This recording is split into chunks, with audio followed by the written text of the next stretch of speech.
Welcome to episode 7 of Night Bass Energy. I'm AC Slater alongside Sinden and our very special guest, Taiki Nulight. If you're a fan of night bass or UK garage or bass house in general, you no doubt have heard of Taiki Nulight and are probably a massive fan. He's built a reputation for quality and quantity when it comes to production. Over the years, we've seen Taiki's style evolve and mature along the way, constantly setting new trends within the bass house scene. Since this podcast was recorded back in February 2020, he's gone on to launch his very own label called Orient Records. Often imitated, never duplicated, please enjoy this episode of Night Bass Energy with our friend, the one and only Taiki Nulight.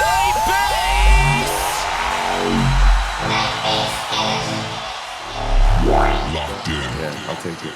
Taiki Nulight, welcome to the pod. Hey. Taiki, welcome to Night Bass Energy. Night Bass Energy. Good to be here. We have to keep the energy high because you, man, have had a crazy fucking couple of days of traveling. Yeah, so What's been going on? I went to Australia on the 3rd of February, toured for 3 weeks, and then came home for 18 hours and then flew straight here. So, Jesus. So you've flown around the world. pretty much. I've done it. That's my full circle moment. Yeah, literal full circle around the globe. Unless you think it's flat and then you just went across. And trying to find the toilet in this place as well. That was a full circle moment. Yeah. Well, I'm surprised you're alert and I'm all good. yeah, you're good, man. You're a trooper. The You're best a thing is professional. just to keep drinking. Yep. That's the best thing. Yep. You know? That's what he said. Yesterday I was trying to talk him into this before he left London, England, and I was like, "What do you want? Coffee? We'll get you coffee." He was like, "I just want beers." So we got him beers. No. At one point I was like, let's do shots. I was like, "No, I can't do shots."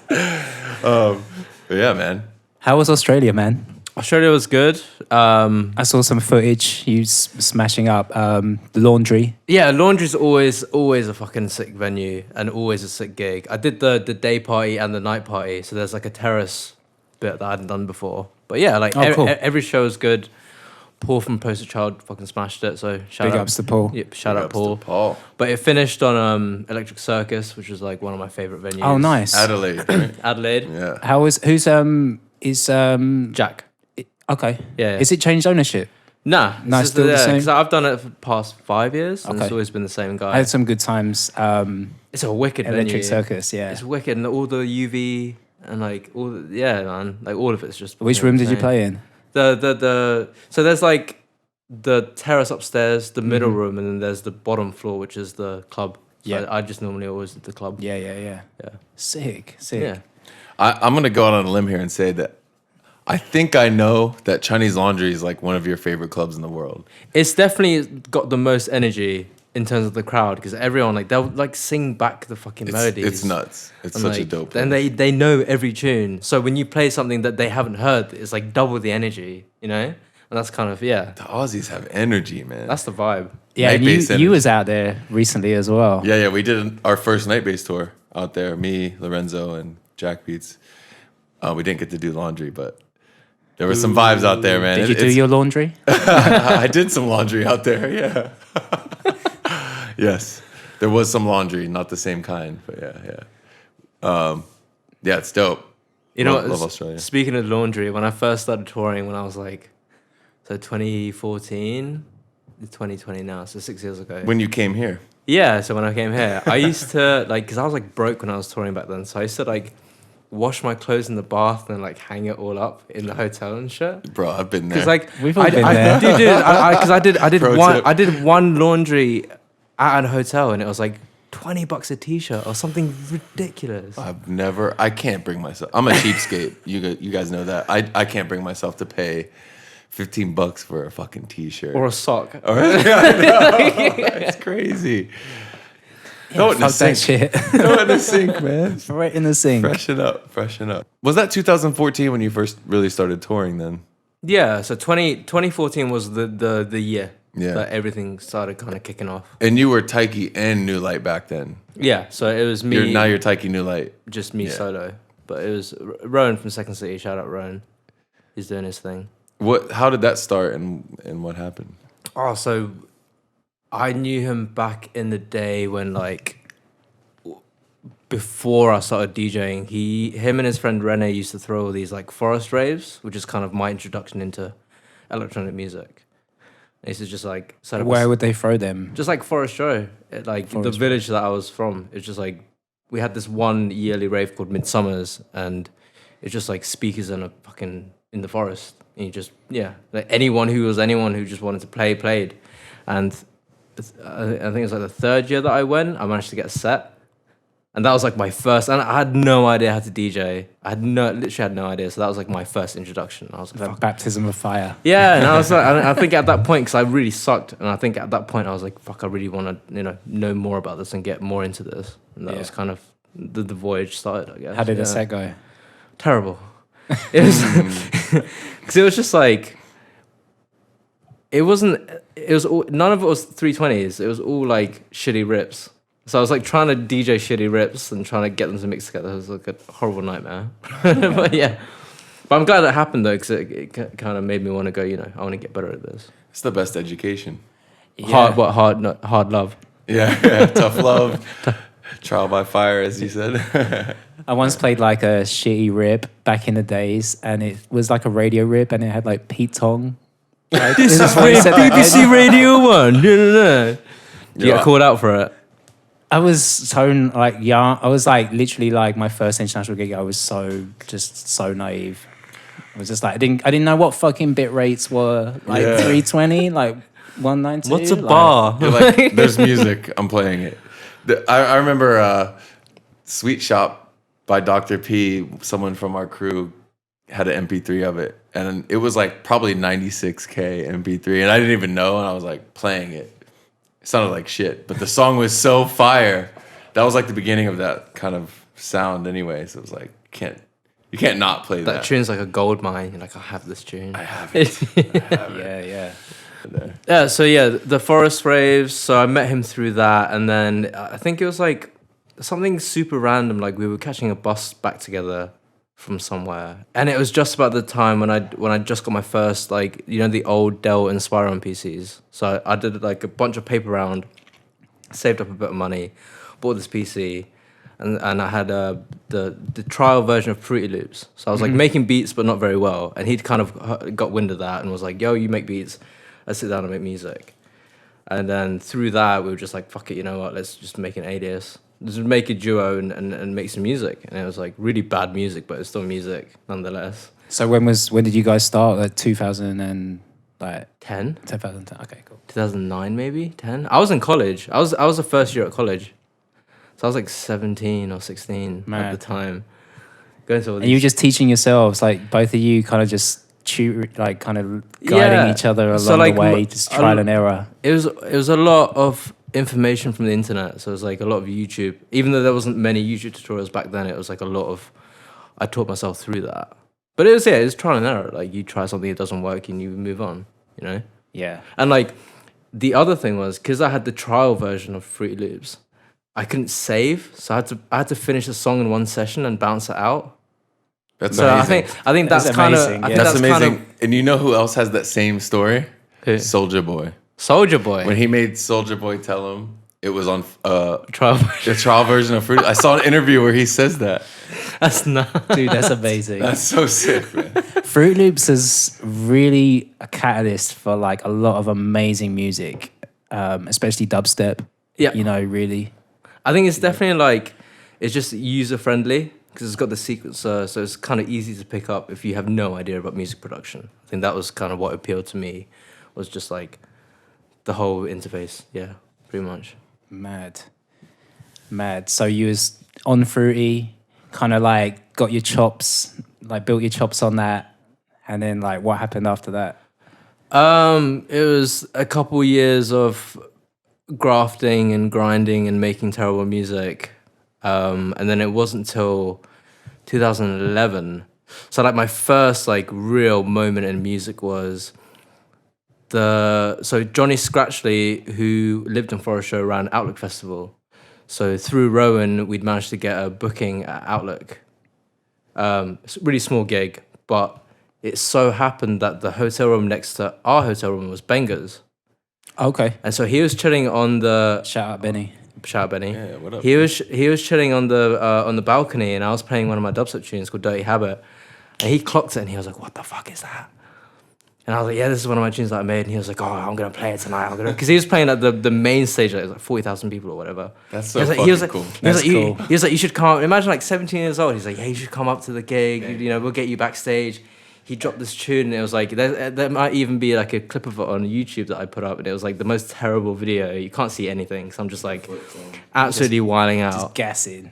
But that was the first moment where I was like, "Oh, this could actually be a career. Like this could actually turn into something. It's not just a hobby, Right. you know what I mean? It could turn into something." So that was definitely the moment where I was like, "Holy shit, shit could work out." Wow. I didn't know the connection that you had. That was like, he was the kind of maybe put you on early. Yeah, no, like the first one to really.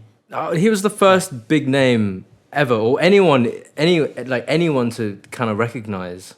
So yeah, shout out Benny. He heard it on a balcony. Yeah, That's really sick. on like my old MacBook Air, which is like Not even on like some speakers. no, it's just on the on the laptop. laptop. And he was like, yeah, he was like, send it to me. He ripped the CD then and there and was like, I'm gonna play it as my second tune. That's amazing. Like man. really, yeah, man, that was a good moment.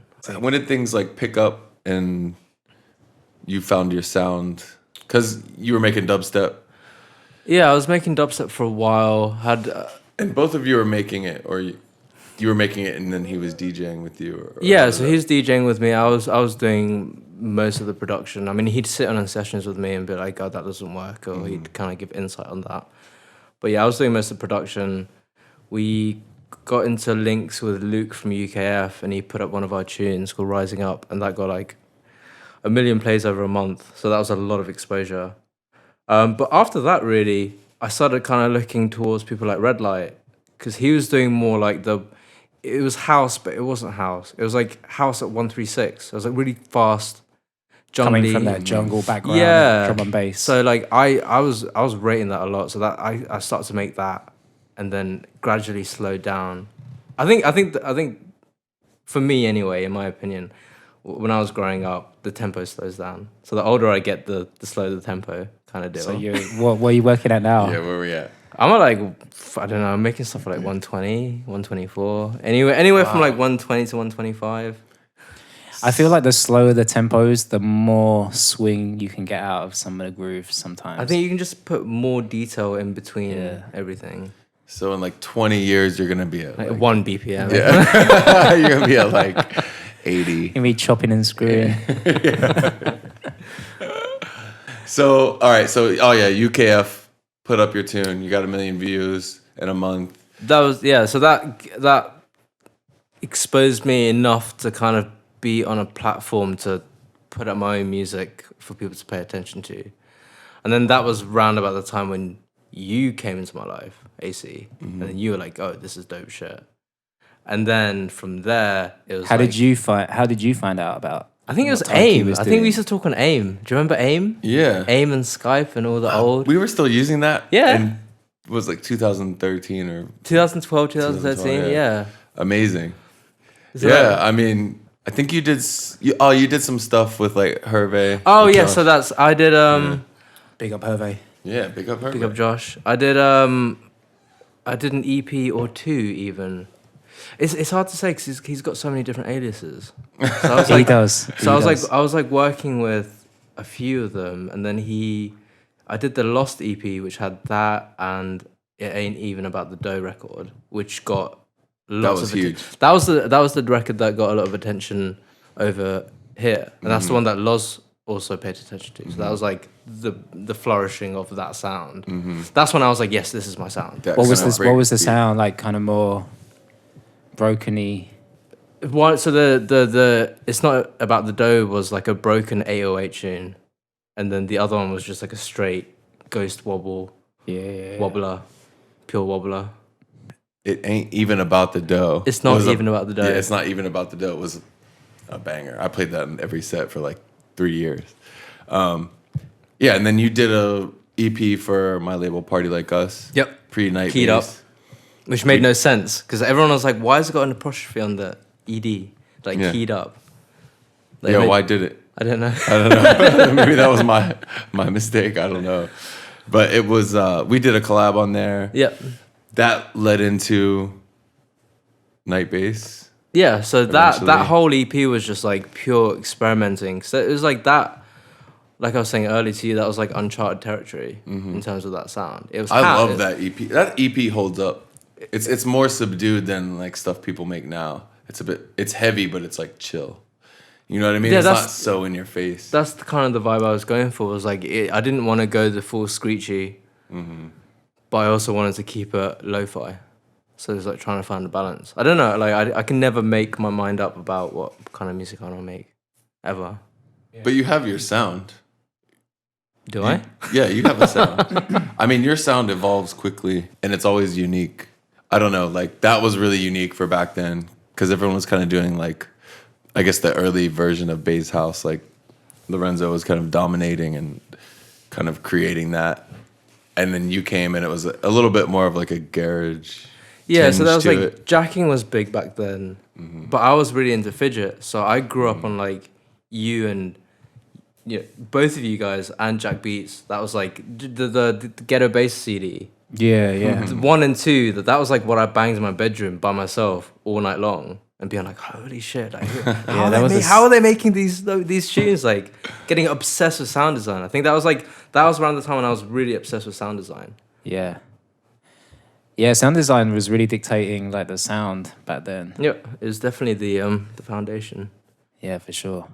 Yeah, no, Ghetto Bass was definitely a seminal release. I feel like a lot of people cite that, like, from that era, Yeah. It was like the changing of this kind of house was kind of exploring different territories, and we were moving into something like away from what traditionally is house music. I think that's why it was so good. Taking more chances, or maybe like venturing out to the kind of unknown. The real, like the shit that we grew up with, and we wanted to put that in the music. I feel like every guest we have on here, when we get to this point in their history, it's always turn to Sinden and mention that moment in time that changed their life. You know what? Mega, the Mega record that you guys done was the tune that I used to be the notorious kid that went to house parties, and then as soon as I turned up, they'd be like, "Put your phone on. He's got the tunes. Put the phone on." So I used to bang Mega, and everyone would be like losing their fucking minds. Like, what is this tune? Yeah, it was a mad tune. So I think that's also like half the reason I started making music is because I used to hunt for records. I used to like day and night like spend fucking hours on the internet. Yeah. Searching for tunes that no one's ever heard, so that when I turned up to the next house party, I could be like, fucking listen to this. Yeah. Is that something you still kind of stick to? Is trying to find stuff no one else is? I guess it. So, like I was saying, so that led more into like, I'd hear certain records and be like, why isn't it this way? So I started editing and bootlegging stuff, and then that's when I started really producing, because I was like, that needs that. In my opinion, or this record's missing that, so I just add little artifacts to make it better, in my opinion, and just personalize it for yourself as well. So when people heard it, they'd be like, "Oh my god!" I think that's a great entry point, because especially that time period, I think a lot of people did that. I did that like in like 2007, 8, the blog days. Like I would just take a song and kind of make it my own, and people were really into that. And I think it's a great way to learn how to make music. Yeah. If anyone's trying to make music, it's like you're not starting from scratch. You're kind of getting an understanding. Chopping and editing, and that's how like you obviously understand bars, and then you understand how a song's structured out, and then just trial and error, and Yeah. For me, that was like the way I started producing, was just really like re-editing or kind of doing like bootleg remixes of tracks. It's just I didn't really know how to produce, but I knew I knew what a song needed, like to fit into what I was doing, and just like the basics of cutting and pasting. That's anyone can do that. So like when you came here, so we were looking at these posters. We're in the office for Night Bass recording this, and there's like all these old flyers on the wall, and the very second Night Bass ever is Taiki and Nulight. That was your first time to America. I remember picking you up from the airport. Dude, I got grilled at immigration. You were so young. They're like, why are you here? And I was like, I don't know. I'm not a DJ. Who was the secret guest on that? Do you remember? taking I don't you back. remember. I have no idea. I can't remember. That was when. Because I got like super excited. And I yeah. Oh, I remember. So your first time in America? Yeah. Okay. It was like the first day. It was like the So first. yeah, you came. You stayed in my building, my apartment building, Castle's apartment. He was out of town. Yeah. Shout out to Castle. Yep. So you had like your own apartment basically for like a few days. Yep. And after the show, you went out with someone, I forget who, and you got really fucked up. And like, I'm not gonna drop any names, but it was like the one. Yeah. It was the. Yeah, you were at a certain label's office building. Yeah, and it was just like. And you guys were getting fucked up. I wasn't there, but yeah. It was just overwhelming of everything. It was like. You were like, "Who? I know that guy. I know that guy." Damn, he was like, "Welcome to America, motherfucker." Was it your first international show? It wasn't your first No. international Okay, show. so my first international show was in France, and I got booked to play this venue, quote unquote venue, and quotes. bro. I took a 7-hour coach from England to France, right, Paris. Got there, and I was looking at the map, and I walked past this restaurant, and I was going, this can't be the venue. And it was literally a fucking restaurant with people sitting down and having dinner. Yeah. And there was one booth monitor and a mixer, and there's like me playing tear out dubstep.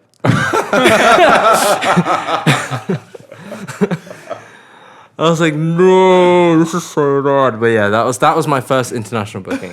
How were the diners like responding No. to this? So the guy who booked me, he was the bar manager as well. He kept on coming over every 10 minutes, being like, "Can you turn it down a little bit?" Oh my god! How did you get this gig? It was just like That's a rat. so wild. I think back then it was just like you kind of take any gigs that you can to kind of get your name out there. So Yeah. I mean, we've all been, getting our start in the game, and you just, it's cool. I'm in another country. Yeah, and I'll also, take it. and also, back then, when you're just starting out, everything's profound. So like you everything's exciting. Mm-hmm. So you just, especially with me, so because I had Rowan and Rene who's touring with me, so it was just like 3 mates going abroad to get fucked up, and that was, even though the gig was shit, we still had a really good time. So it's like regardless of. Just gassed to be there. Yeah, it didn't matter. It was like, I was like, fuck yeah, I'm missing college and I'm in France. This is sick. Yeah. Ruining someone's dinner. Yeah, what kind of perceptions did you have for like DJing like abroad, like before you did it? Like, were you like, how did you think this was gonna go? I didn't really have any opinion of it. I just kind of. You just went with I had an arsenal of tunes that I liked, that I played, that I thought other people would like, but they didn't. So, especially at the restaurant. It sounds like when you started touring, you didn't know what to expect, so you weren't really prepared for what was being thrown your way. So I was just a sponge. Mm-hmm. I was taking in whatever. I had no opinion, and I was just taking everyone else's opinion just to see, because it was like all so new to me. I had no idea. So how long did it take you to kind of figure it out? I feel like I remember talking to you about it. Like, you were like, what do I do about this? And I'm like, you'll figure it out. And I think it's just like, once you do something a certain amount of times, you just get accustomed to it. So especially like with like the reason that LA is like my second home is because you've brought me over so many times that it's become a part of my life. Mm-hmm. And I've just, gotten used to it. Mm-hmm. You tour enough and you start to pick things up. Like, oh shit, I can't miss my flight. Stuff like that. Yeah, exactly. I don't think anyone. Don't go to the after party. I don't think anyone comes into this industry being like, I know exactly what I'm doing. Yeah. Everyone learns there's a stepping stone to everything. Especially with this industry. It's like there's so many things behind closed doors that you don't know that you start to find out, and then you're like, oh, I get it now. I get the industry. Yeah, once they pull the sheet off of a lot of things, you're like, wait, this is it? It's kind of like Black. It's kind of like this Black. Is the guy? It's kind of like Black Mirror. You're like, oh, that's a great analogy. It's pretty dark too. That's what I'm saying. But yeah, you live and you learn, and I've enjoyed every fucking second of it, so I can't complain. What was like another step after that? Your first time to America, like what happened after that? That was like, this can be a career. Like what was like another big step in your career that I think it was just like constantly coming back to LA, and like the amount of attention I was getting from people from LA. That was at a point where I was like, holy shit, like I'm bigger in America than I am in the UK kind of deal. And that was like because everyone comes here to fucking make it, and it's the mecca for media in general. So yeah, we were talking about this earlier in the bar and off mic, and I was just astounded about like the ratio between the shows over here compared to the UK. It's like it's nuts. And it's not, yeah. And I feel like a lot of people have that shared experience where like they're playing more in a different country than their home country. I also feel like because there's so many artists in the UK doing this, not the same thing, but there's so many artists in the UK that is so oversaturated with the industry in particular. So like because it's booming here in America, because it's like especially our sound is new in America, and it's like, it's growing fucking exponentially. Mm-hmm. It's like the perfect time to kind of catch it. Whereas in the UK, we've had dance music for the last fucking 20 years. It's been a part of our culture. So I feel like in a certain respect, a lot of people are spoilt. Mm-hmm. I find it a lot harder to impress crowds in the UK than over here. Everyone here is just, they just want to have a fucking good time. Whereas like, in the UK, there's just like people with their fucking arms crossed, looking at you, being like, drop a dub. Like, do you feel like the atmosphere is like, how do you compare the two? Like over here, it's just like way more energetic. Yeah, like everyone. I feel like over here, everyone's just like way more open, just happier in general, and just want to have a good time. That's kind of the three. How do you compare the UK and the US raves? Like, oh, I love it here. I love it here so much. But that's not to say that. Obviously, I come from a background of raving in the UK, so there were golden days, especially when I was, being a teenager growing up with music. Like it was kind of the same feeling that I'm having now these days. Yeah, like yeah, I get that too. It's I feel like as a timeline. UK, as an English guy coming over to the US, like, and I've seen both sides. I do feel like there's kind of like something in the air over here, and something, that is someone in the water. Solid, yeah. It's cool, yeah. But yeah, like I said, I love it over here. I always look forward to every single tour. I look forward to visiting places I've never visited before. It's half the reason I do what I do is because I love traveling and talking to people. Yeah. What do you think about America? So like growing up in the UK, you probably get like all these stereotypes about America. Right, like so what was like surprising? What was like, oh yeah, duh. When I first think of like America, I think of America as like one entity, like Americans.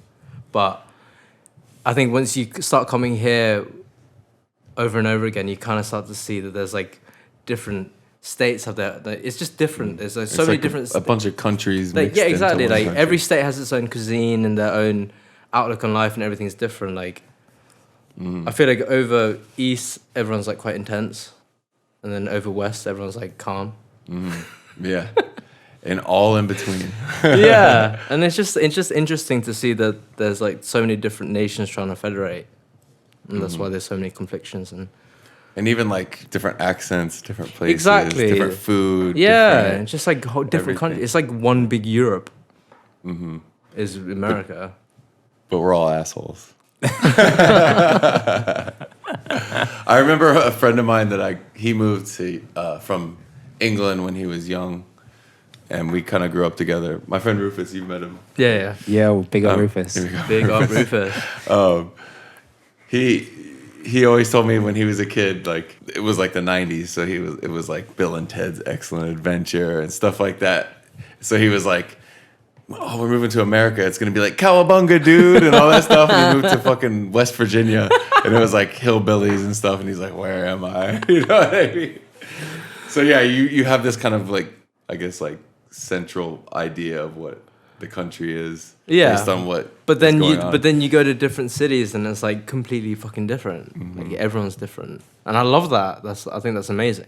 Yeah. Didn't you say you did like last year what was it, 2 shows in the UK and like 60 in the US? Yeah, That's so crazy, bro. You need to move here. Yeah. Would you move here? 100%. Yeah. I think I'm you just should. delaying the inevitable. We miss you. Yeah, man. we We're gonna work out a plan Plan. for you to come out here. We're gonna like, Crowd fund for Taiki. get in while you can. yeah, man. Like everyone else is out here, so come join the crew. Yep. No, it's definitely in conversation. 100,000%. Yeah, man. So, Especially with Brexit now, like, oh shit. you know what I mean? Are we talking politics? said on the the B- pod? he said the B word. Politics. Have you felt Brexit at all? Nah. Oh yeah. It's just a load of people. It's just everyone complaining. Yeah. That's all I've seen from it. Yeah. We'll avoid the Brexit. Yeah. So but let's not do politics. This is not a political It's really conversation. Not. Yeah. Yeah, going back to the music stuff. How did it feel putting out your first album? I know for me that was a big step, doing an album. It was definitely an accolade I wanted, but I definitely didn't know the importance of an album. So it kind of worked out for me though, because I wasn't overthinking it, and I was just like, these are 11 tracks I really like. I'm gonna put out. But Can you elaborate what you mean about like the importance? Well, Like, because what did you not understand that you understand now? because with an album, I feel like it's your time to experiment and do things that you don't normally do. Whereas for me, it was just stuff I was doing already, but it's just like the 11 strongest medley of tracks I'd be making then. I think the album's strong. I did think you experimented a bit, because like that was like you were doing a lot of tear out kind of like droppy stuff, and then I feel like you kind of approached the sound that you're doing now With like, the album. Yeah, like I feel like that was like the testing ground.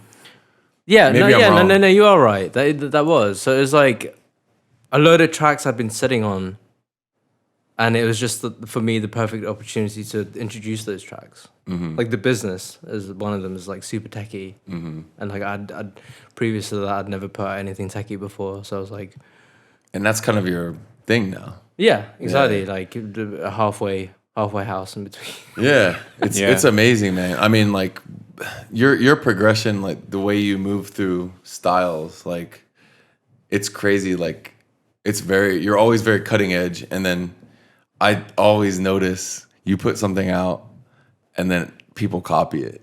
You know, he's throwing his hands up. I don't know, man. And that's the. I'm just telling you. I'm not asking you. Hey, man, I don't know. I've got no opinion. I'm not saying that's. I'm saying that's good. Like you're flattering. paving. That's flattering. Yeah, you're paving. Yeah. I think you're pushing the music forward, like heavy. Like you did. There's like a VIP of Lil Mama that you did of. It's like you and Shift Cube. Oh, the new one. There's like a VIP. Is there? Yeah, it's just a refixy thing. It's so like, I play that in every set, and it's just like, Yo, Pastor Dobbs. yo, it's so minimal. It's so minimal. The original was already kind of minimal when it drops. They took you. I don't know if you edit or both of you edited. I don't know who did it, but it's like it stepped up a notch a little bit, but it's still minimal, and like it drops, and it's just a kick and a bass, and it's like, Yeah. I think it was just more like get how I'd want the chills. record to be now. So I think it was less a refix. I didn't go into it with the mentality of like, oh, I want it to be a VIP. It was Can we more put just that out? Let's put that out. put it out. Yeah, let's put that shit out, man. The people need it. But want like, give it to me for a couple of months. And then let me, release it after. Yeah. Then let me get some mileage out of it. Yeah.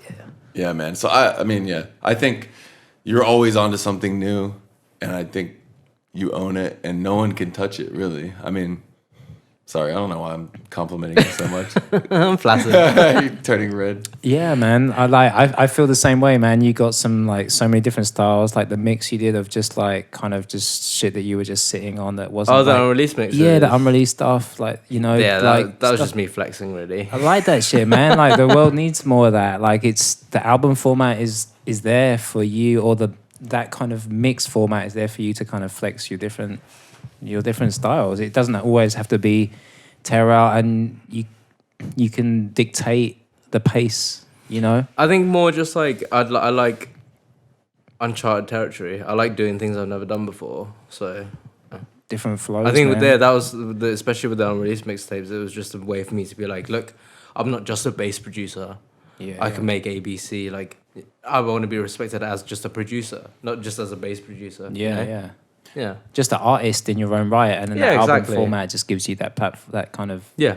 that adventurous kind of, And also, it's just an accolade I've always wanted to do an album. I think it's a great thing to take off, in my opinion, for me. for sure, man.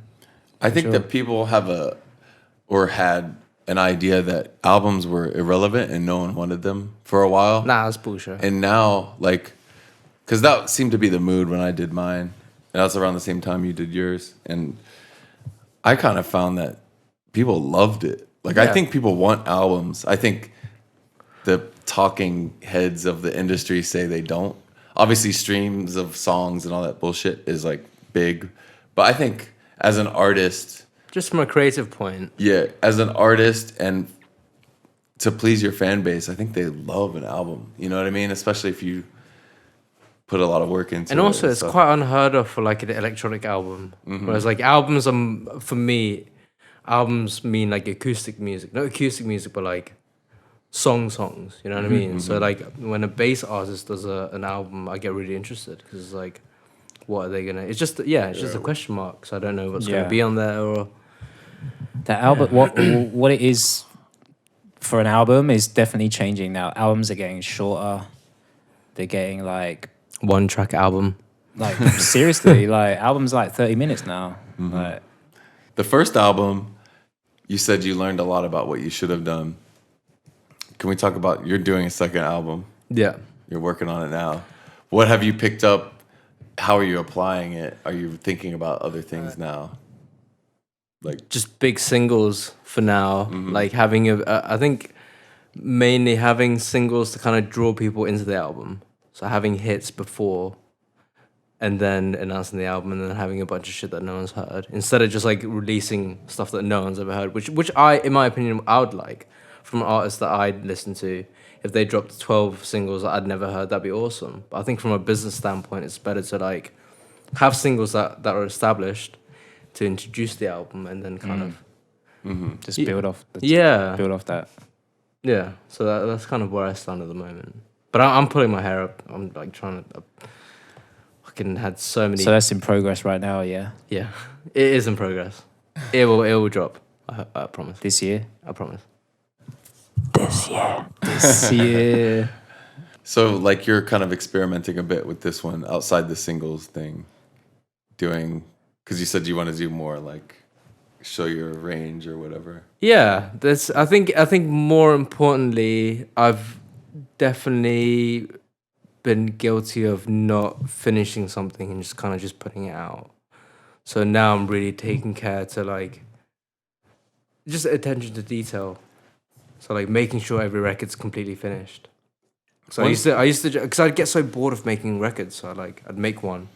So like from January to when I did the first 3 mixtapes, I did like 30 tunes a month for Dude, you worked so fast. When we was in the studio together in that Ausler building, yeah, we like wrote 4 tunes. You like, dude. But that's what I'm saying is like- like I get bored so easy. My attention span is like nothing. So, but now I'm kind of the polar opposite. I'm instead of just working quickly, I'm actually taking care and making sure the records are right. But I think it was a blessing in disguise when I did that because the workflow is good. So now I've got that down. It's just more of like making sure the attention to details. So you're just going in on the finer details. And you're Exactly. kind of like just making sure like. So instead of like everything's making polished 30 records and putting out all 30, I'd make 30 and then pick the top 10. right. Kind of deal. And do you notice a difference? Yeah, 100%. And what is it, like quality? Or? Just quality. Yeah, Yeah. that's cool. Yeah. Because you, like, I agree with Graham, like, you work really fast. And I always mention that. And I'm jealous because, like, I work really slow, like, really slow. And so when I'm in with you, I'm like, I get inspired. So after I work with you, I'm like, I'm back alone. I'm like, all right, I'm going to make 3 songs today. You know what I mean? Like, work for like 2 hours and then switch to a new thing. But it's good to see you kind of take your time and focus and make something. I think everything in moderation. I think I just want to find a good balance.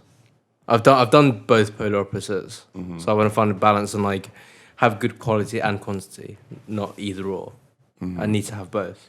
That's kind of what I'm working towards this year. Definitely, yeah. That's good, man. That's a good objective.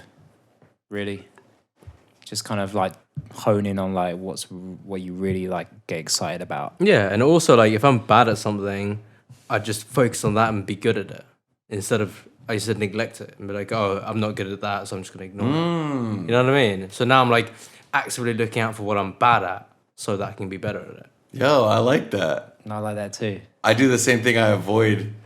I don't want to do that. Yeah, and like that's always a detriment. That's cool. All right, I learned a little nugget. I like that. Don't be a procrastinator. Yeah, just fucking hit it head face your fears. Face your fears. Jump off that building. Eat a bug. You know. Eat a bug and jump off. Don't eat a bug. There's great food out there. So, what are some like high moments you've had? Like looking back at your career so far, you're building up. You're just starting, I know. But like, what are some amazing moments? Some stuff. Night-based festival. That was awesome. fucking fire. Thanks for that plug. That was sick. Boomtown night-based festival. Boomtown was crazy. That was nuts. I remember just seeing the sea of people. It didn't look like people. Remember when they opened the gates and everyone ran? I think that was the best feeling. It's like they're all here for us. We did this stage at a festival called Boomtown in the UK. And there's a stage. How many stages are there? There's like 10 stages or more. But we did Bang High, which is the biggest stage. Yeah, we did a stage called Bang High, and we got there early. Our whole crew. We did a night-based takeover. All the DJs, everyone. We all showed up together, and the stage wasn't open yet. It's daytime in a field, and like, we're all goofing off, getting there, getting our credentials, walking in, and then we make it to the stage, and like, sound check, whatever. All these people start gathering, but there's security guards kind of keeping. Yeah, because they didn't let anyone in past like before a certain time. The stage wasn't open yet, and then they started kind of pushing the security guards, and then it was close to time to open, and then suddenly it was just like boom! It's just a thousands of people running straight to the front of the stage, and you're looking down, and you're like, what, 50. 70 feet up above them, and it was awesome, man. And it was like 30,000 people. Like it was. I don't know the number, but it was high. It was a lot of fucking people. It was really cool because I do remember like it was definitely the biggest crowd I've ever played because I remember looking down and being like, it doesn't even look like people. Like it just looks like pixels. Yeah. It was really cool, man. And you couldn't. It was nuts. And Boomtown's amazing. If you ever get the chance, go to Boomtown. It's so cool. And it was so awesome of them to let us do that. And it was like, I'll never forget that. That was a huge experience. Yeah, that for me was like, I rode that buzz for like a month. Yeah. Like, I'm so motivated. Yeah. You seem to love Australia. Were you like fucking gassed the first time you went there? Yeah, so the first time I went there was, again, 2014. Mm-hmm. I did something like 11 shows in 17 days or something. It was something crazy. That's a high volume, man. And I remember the first day I got there, I got really fucking excited and got way too fucked up. And it just kind of ruined the whole tour for me. So I was like... Because you're playing catch up all the time. Yeah, because I was just like, the next day I was just drinking to catch up. And then I finished the tour and I came back home and I got ill for a month. That will do it to you. Yep. Yeah. So that was a lesson learned. There's nothing like a binge to put your body out of whack. Yeah. That was definitely a lesson learned. So I know to save it till the end of the tour now. So yeah. So you've gotten really good at touring. I know we talked about it earlier. I like to see this rounded out. Yeah, some tour. Oh man, I've got it down. So like on a plane, when tips. When you're sitting on the plane, because what I normally do is I put my hands on the tray thing and I'll put my head down to go to sleep. And 9 times out of 10, the cunt in front of me will always try and put the chair back. Yeah. So I'll push his chair forward with my head while I'm sleeping. And like I've gotten so good at that people just give up. So they just set up straight now. Yeah. So that's got a hard head. Tip number Strong 1. neck. So you gotta do those neck exercises. I love Australian airports, by the way. Mm-hmm. I have to say that the fucking time that it takes to like get to the gate is like you can turn up in like half an hour before your flight. Bro, it's so And, good. like, And get you on don't that you don't have to flight. take your shoes off. It's like Yeah. pre 9/11 here. It's like like pre TSA or like approved. What's it called? Approved TSA. Pre-check. Pre-check. It's like pre-check for everyone, so that they don't give a fuck. You know what's crazy is, have you ever flown just internally in New Zealand? I took a flight, a couple of different flights, like from whatever one small city to another, and I was with my wife Susie, and we just like, all right, cool, let's go through security. You don't have to show a boarding pass. There was no security. We just walked onto the plane. There was like someone could have walked in off the street and got it. That's how amazing those people are in New Zealand. Like you can just like take a domestic flight by just walking into the airport. It's like Flash getting a boarding pass and just go on the plane. They didn't look at your bag. You didn't go through a metal detector. It was nothing. It's like getting a taxi. It's super chill. It was chill. I had the same thing in Japan. Like one time I lost my passport and got on a flight and flew in domestically without ID. Nah. Yeah. But Japanese people are next level. Like Yeah, they. I've heard so some crazy honest. stories about like Japanese businessmen who like drink during a business meeting, get super fucked up, and then they'll just sleep on the floor. And they'll just get up and go to work, and it's like socially acceptable to do that. When you leave the club and it's like 5 a.m., you see them in like Starbucks and stuff, like sleeping, like a lot of people. And you'll see like people sleeping on the street in Tokyo and stuff Yeah, that's that what I are like mean. in business suits. Yeah, they'll just get up and brush themselves off and be like, "Yep, next meeting." Like that's dope. That's hard Hey. work ethic and party ethic. Yeah. That's not a pro tip. They work hard. That's not a Don't sleep on the pro. street when you're on tour. If you're a businessman, cool. If you're traveling, don't do it. Do you remember that gig we did in England? I can't remember which city it was, but it was when everyone's smoking backstage and that woman went sick at me because I was smoking my vape and I set off the fire alarm. When And was I this? remember, and we were walking out and I mouthed something to her and she fully just came over and throttled me. Fuck, where was that? It was like the Irish social centre in like Nottingham or something. It was like me, you, and Hamish. Shout out Hamish. Hamish, what up? I don't remember this. You must. And it was like, you saved, because I'm not going to say what I mouthed, but I mouthed it to her. She was the bouncer, and she like, fully, Oh, yeah, she like, yeah. she fully took me by my neck and like smashed me up against the wall. And I was Yeah, like, she got you, I was bro. like, what the fuck are you doing? And you were like, allow it, it's cool. You know what though? Tough You know what pissed me off about that is that Tough person. I was right there. smoking my vape, right? Everyone else was smoking cigarettes.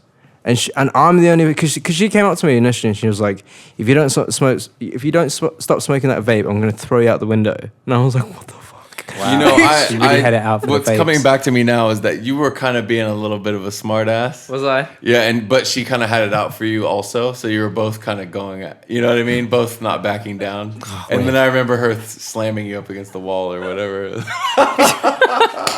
That is some funny shit.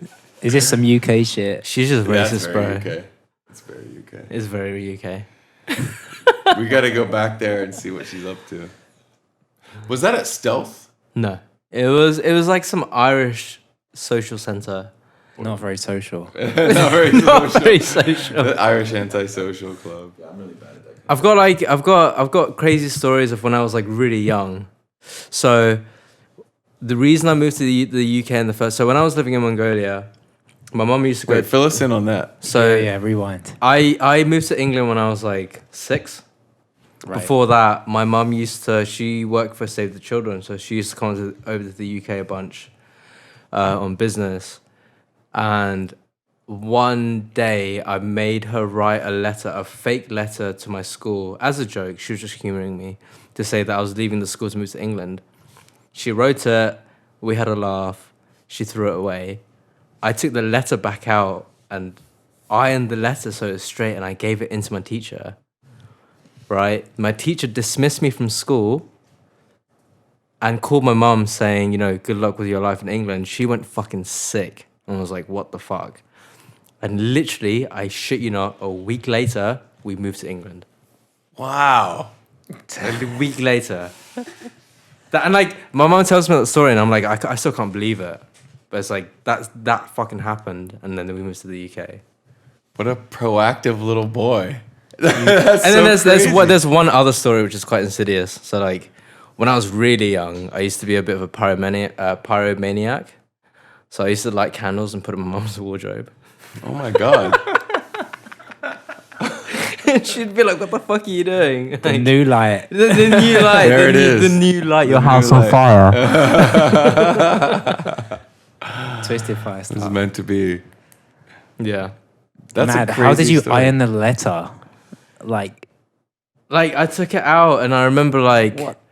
we used to have this heat mat, which was like those. So my grandma used to have a bad back, so she used to have those heat mats that you lay on. So I must have put the letter underneath the heat mat to like.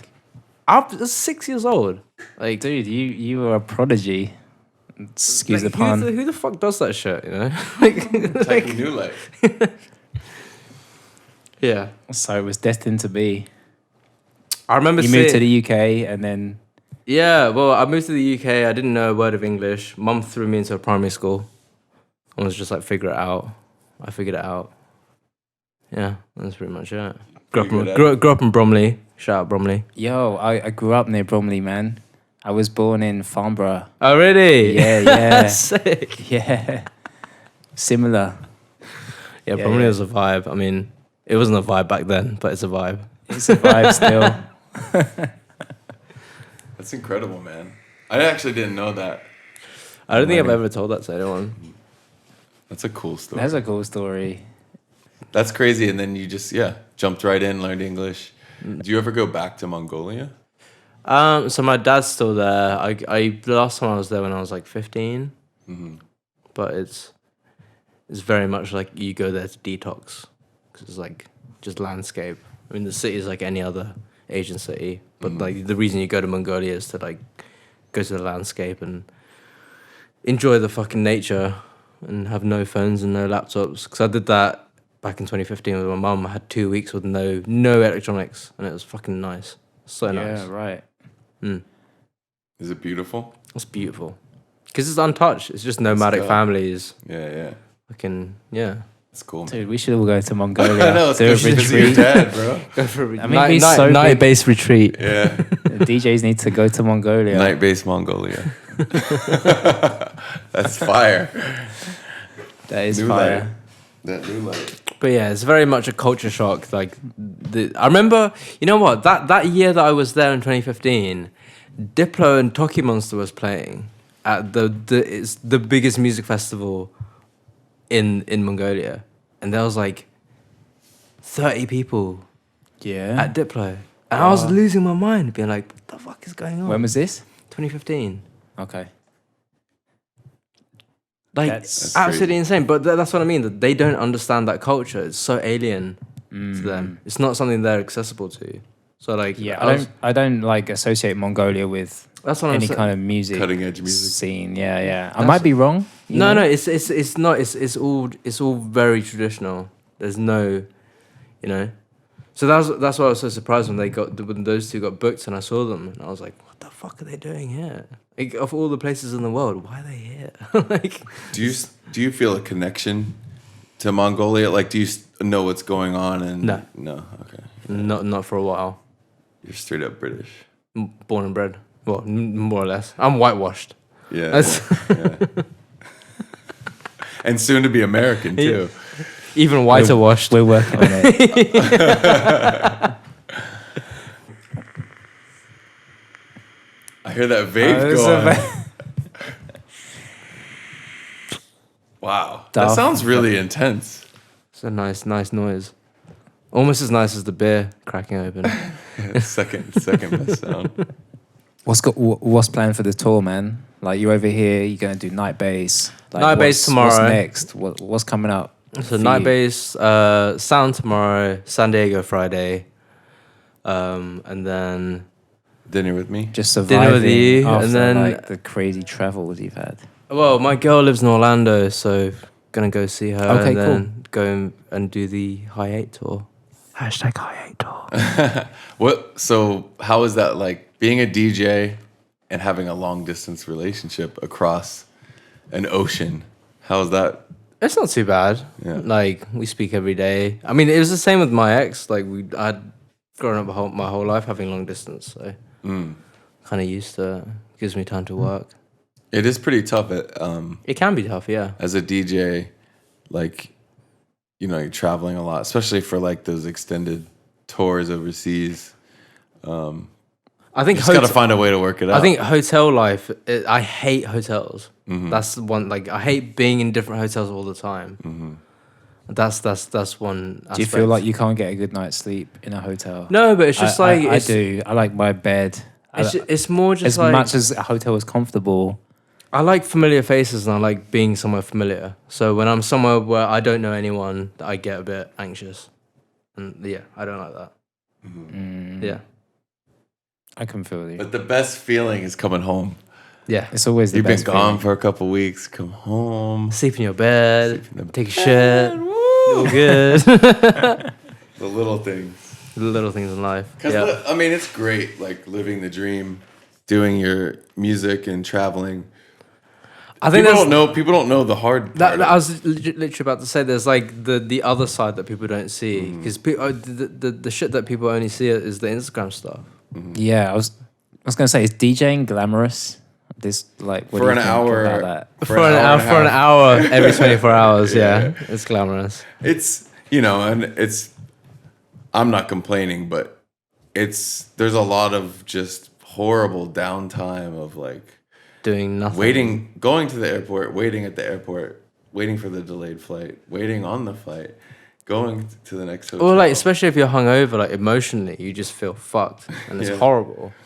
Yeah, I think, you know, mentally too, it can be really tough because you're like, just the ups and downs where it's like, I mean, I've had moments where I'm like, you know, you're headlining a party and you're like the center of attention and you're like, oh, everything's great, and then an hour later you're alone in a hotel room missing your wife. You know what I mean? And it's Yeah.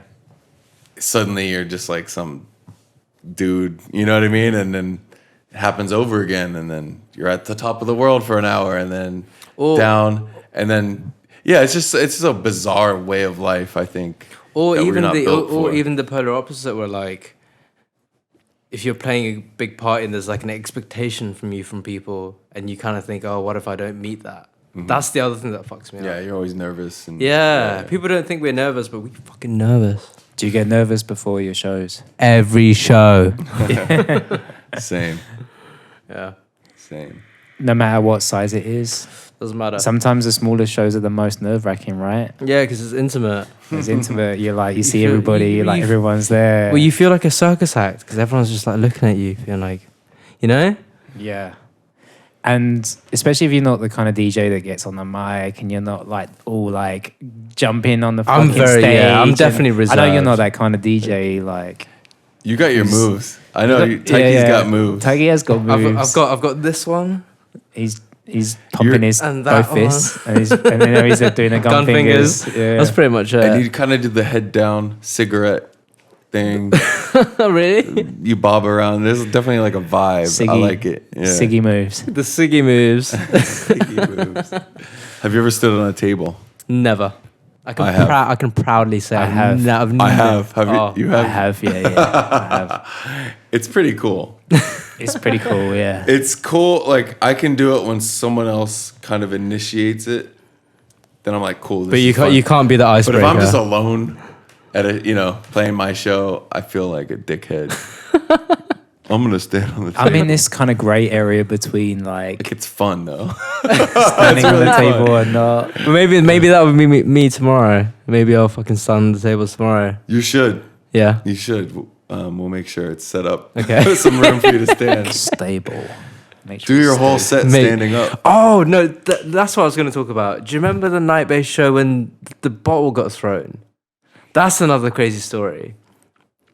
The bottle got thrown and it smashed on my shoulder, Oh yeah. Oh what- shit! I remember that. Yeah, it was- Dude. And there was a Sitting whole like that. commotion about it. I like, know, because the fuck. there was like 4 different stories. One person was saying it smashed because the bass is so loud, and I was like, "Do you know how loud it had to be?" Nah, someone threw it at you. Someone I fucking saw threw it. it. Yeah, It's someone, on video. I have it on video. Someone fucking threw On my that high shit 8 at me. camera.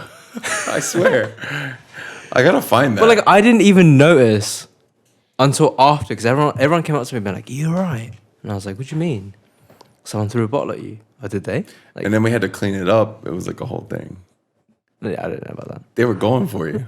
that. Shout out the haters. Because I saw a couple. Someone, I think they threw You might have another dropped a one. hard dub. And they're like, You "What the never fuck know. is They might that?" have just got so Yo, I need a bottle. So of that guy. pissed off that the tune was so good. right. It's like, give me that dub. Sometimes there's like a weird energy in the air in a night. You know what I mean? Like at a party. And I did notice there was a lot of glass going. Like someone was lining them up on the front of the DJ booth. I don't know if you noticed that. There was like people were putting empty bottles. Yeah. And then a couple flew. I mean, it Like was like shooting weird. range. I don't think it was like an aggressive thing. I think it was like I'd fucking hope it stoked. wasn't an aggressive thing, because that was a Yeah. fucking sure throw. Yeah, That was a sure you throw. survived it. Thank you so much for coming in, man. Especially since you're so knackered and like I'm all good. I'm happy. I'm happy to be here. My Fucking G. happy to be here. Thanks, always. bro. For real. Thank you for coming here all sleep deprived. Thank you for having me. Traveled literally around the world. my And talk G. to us. I hope you feel all right.